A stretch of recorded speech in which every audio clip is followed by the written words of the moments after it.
Oggi avrebbe compiuto 56 anni Emanuela Loi, nata proprio il 9 ottobre del 67 a Sesto, in Sardegna, dove ha vissuto fino al suo ingresso nella Polizia di Stato.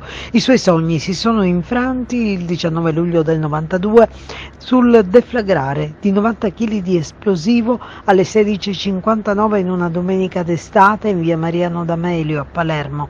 A quell'epoca aveva soli 24 anni. Destinatario di quell'esplosione, comandata da Cosa Nostra, era il giudice Paolo Borsellino, e la strage di via D'Amelio lo uccide e con lui gli agenti della sua scorta, tra cui Emanuela, una giovane brillante che si diploma con l'intenzione di fare la maestra, ma poi entra in polizia mostrando passione e determinazione che la portano a diventare poliziotta nel 1990.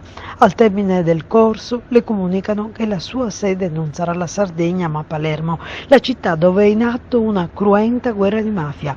Colta da un momento di sconforto, dichiara ad una collega: è il mio lavoro, non posso tirarmi indietro, mentre invece rassicura i familiari di essere serena.